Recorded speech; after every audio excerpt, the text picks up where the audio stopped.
Assalamualaikum warahmatullahi wabarakatuh. Salam sejahtera untuk Anda semua. Selamat datang di mata kuliah statistik bisnis ya. Semoga Anda tetap semangat ya. Kita masuk pada sesi pertama yang membahas tentang pendahuluan dari statistik bisnis itu. Apa pengertiannya dan lingkup dari data ya. Lingkup statistik bisnis itu berkaitan dengan angka, data, informasi. Data akan berkaitan dengan informasi ya. Data kemudian dianalisa menjadi informasi, kemudian dianalisa lagi menjadi sebuah pengetahuan atau knowledge. Nah, pengertian data itu merupakan sesuatu yang diketahui atau dianggap.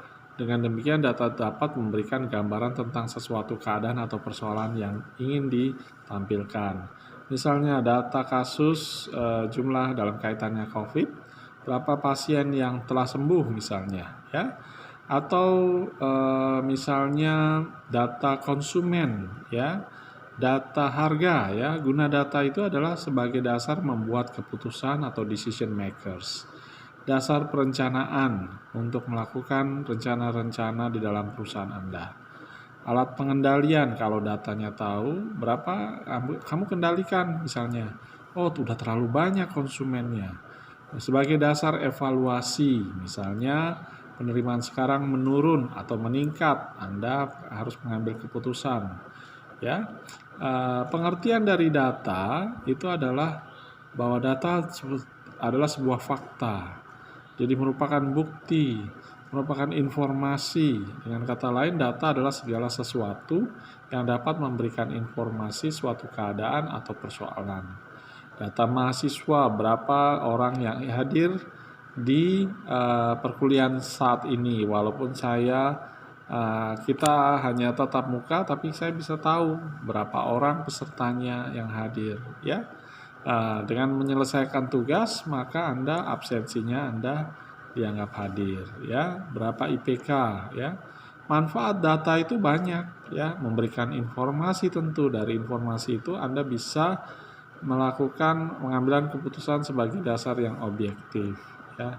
Kriteria data itu valid atau tidak valid misalnya ya, menunjukkan derajat ketepatan antara data yang sesungguhnya terjadi pada objek dengan data yang dikumpulkan atau diteliti ya. Kriteria data yang baik sifatnya adalah objektif, dapat mewakili dari keseluruhan populasi, yaitu mewakili objek yang akan diamati. Kesalahan baku dari data itu atau disebut standar error itu ya, sampai seberapa batas toleransi dari perkiraan estimasi dikatakan baik apabila kesalahan bakunya kecil. Terus tepat waktu data tersedia saat dibutuhkan. Kalau terlambat nanti nggak bisa mengestimasi misalnya ya. Relevan nggak sih data dari sekian banyak ya, itu ada hubungannya dengan masalah yang akan diteliti atau tidak ya. Nah, jenis data itu ada yang sifatnya data kualitatif, informasi yang tidak berbentuk angka ya. Datanya bersifat kuantitatif, informasi yang disusun dalam bentuk angka. Contohnya sepertiga penduduk Jakarta adalah nelayan ya. Nah, jenis data itu sifatnya diskrit atau data yang selalu memiliki nilai bulat dalam bilangan asli, tidak pecahan, atau data yang tidak mengambil seluruh nilai dalam sebuah interval atau selang. Nah, kemudian jenis data yang kontinu, memiliki nilai sebarang baik bulat maupun pecahan, data yang mengambil seluruh nilai dari selang ya. Nah, berbagai macam jenis data bisa Anda lihat di dalam bagian halaman 11 ya. Menurut sifatnya, menurut sumbernya, bagaimana menurut cara memperolehnya, menurut waktu pengumpulannya, bisa Anda lihat klasifikasinya di bagian halaman 11 ya. Definisi dari data menurut cara memperolehnya itu terdiri dari data primer yang dikumpulkan dari tangan pertama, atau data sekunder, informasi yang diperoleh dari publikasi yang telah dilakukan oleh pihak lain. Jenis-jenis data primer itu ada yang berupa observasi, wawancara, hasil dari kuesioner, dokumenter, itu dari first hand Nah, data sekunder itu merupakan data yang diteliti oleh pihak peneliti secara tidak langsung melalui media, perantara, atau melalui pihak lain berupa bukti, catatan, laporan, statistik, arsip, ya. Metode yang dipergunakan untuk pengumpulan data sekunder itu bisa berupa studi kepustakaan, bisa di perpustakaan, ya. Teknik-teknik yang pada umumnya dipergunakan adalah dengan mengkaji teknik arsip misalnya, ya, atau melalui dokumentasi, ya. Tipe data sekunder itu ada yang datanya sifatnya internal dari dalam perusahaan atau yang sifatnya data eksternal, ya. Data menurut waktunya itu ada yang disebut namanya data cross section. Ya, kumpulan informasi berasal dari satu waktu. Ada yang disebut time series. Nah, itu berasal dari deretan waktu. Per minggu, per hari, per bulan, kuartal. Kuartal itu per 3 bulan. Per cycle itu per 4 bulan. Per semester itu per 6 bulan. Kayak kita, semesteran. Atau per tahun, 1 tahun, per 3 month, 3 bulan, dan lain sebagainya. Nah, definisi statistik data itu dari bahasa Latin status, ya. Penyajian data atau fakta itu bisa tentang ekonomi, penduduk, politik, dan lain sebagainya. Data itu bisa berupa angka-angka, ya, dalam arti sempit, berupa angka kuantitatif, misalnya data penduduk.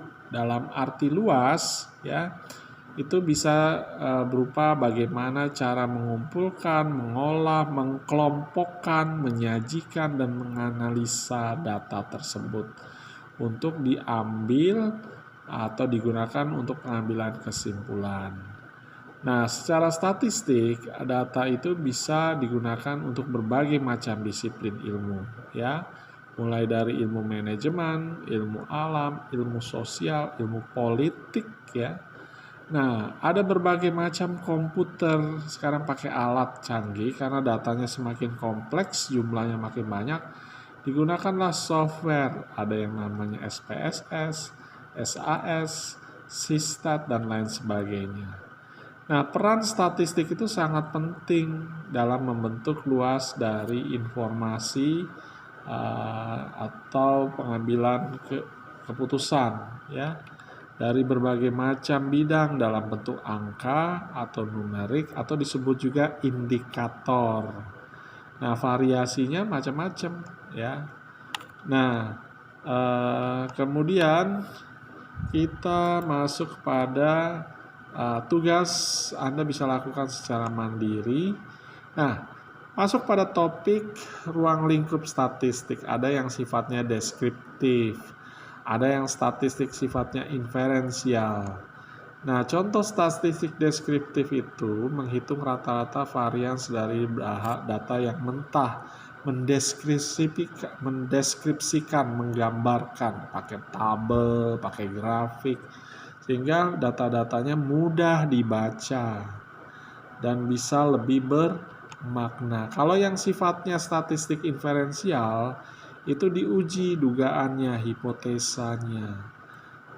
Dilakukan estimasi atau perkiraan pengamatan masa datangnya, dibuat modelnya, hubungannya antara korelasikah, regresikah, ANOVA atau deret waktu, dan lain sebagainya.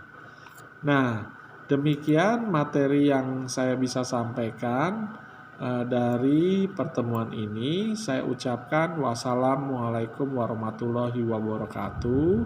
Semoga bermanfaat untuk para mahasiswa dan jangan lupa untuk selalu belajar mandiri dari modul, dari PowerPoint yang disampaikan, dari kuis dan tugas. Dan saya harapkan Anda tetap semangat dan sampai ketemu di sesi berikutnya.